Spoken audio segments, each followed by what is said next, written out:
As you heard in our last story, yesterday marked 71 years since the Allies triumphed over Nazi Germany in World War II. Israel talks a lot about the Holocaust, but for a long time the country didn't talk very much about the Russian Jews who fought with the Red Army against Germany. But now that's beginning to change. Eli Golo-Sovsky has started a movement called Heroes of World War II that calls on young people to commemorate what their grandparents did to fight against the Nazis, and he's here to tell us more.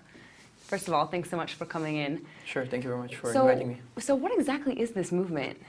Okay, well, about 2 years ago, I've started interviewing World War II veterans and writing their story. The reason for that was that I noticed that many of them were absolutely anonymous, and many people in Israel didn't know who were the people who ended the Holocaust, who were with their own lives and almost sacrificed themselves for this victory to be true. So I started interviewing them, and I searched for some place where I can put those interviews in the Hebrew language so that everyone can read them. And after some newspapers told me that it's a bit problematic, not around the day of the memory of Holocaust, it would be problematic to do it on a, I don't know, weekly basis. I started writing on a Facebook page dedicated only to this issue. Fantastic. So who are these veterans exactly? I know some of them are Russian, but I understand there's other groups as well. Yes, sure. So currently in Israel there are approximately 2,500 of World War II veterans, people who actively fought in World War II against the Nazi troops. Most of them are from not only Russia but all the countries of the USSR, Ukraine, Belarusia, many of those. And there are small groups of American World War II veterans and also British World War II veterans. And also there is a group of veterans who were volunteers from Israel to the British Army to fight against the Nazism, and they were living in Israel before the war.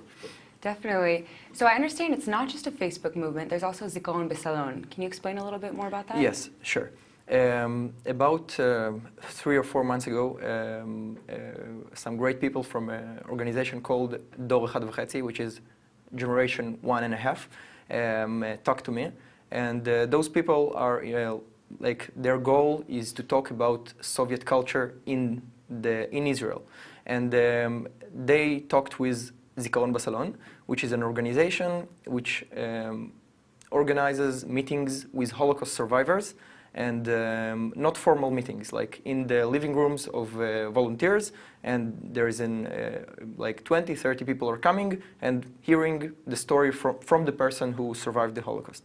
So they told me that they want to do the same with World War II veterans because there are not so much of them, and many of the stories never been heard. And this project will be a bit more complex because there need to be translators for many of them. And there we started working together. I volunteer in the organization of the World War II veterans and the organization of World War II people who were injured in World War II. And after speaking to them, I got all the lists, and we did a lot of phone calls. And on the 1st of May, there were approximately 50 or 60 meetings between World War II veterans and Israeli people. Wow, fantastic. Yes. So for people who want to attend one of these talks, how can they find out about them? Well, those specific talks were only exclusive for the 1st and 5th of May 2016. And after I saw how much people are interested in that and how many people really wanted to come and hear those stories, I really want that more of those meetings will happen. I am a great enthusiast of meetings between World War II veterans and Israeli citizens, because I think it's also very, very important for the World War II veterans, because they understand that the younger generation really is interested in what they done and didn't forget their heroism in World War II. And the people themselves, if it's youth or soldiers or just any citizen in Israel, it's very important for them to know how the Holocaust ended, like who were the people who were fighting the Nazis. And I think that I'll, of course, continue working with WW2, They are very enthusiastic, very interesting people, and I hope that many meetings will be in this year, not around the month of May. Definitely. Well, thank you so much for coming in. It sounds like a great movement, and Thank you very we're much. excited to hear about it. Thank you. Thank you very much.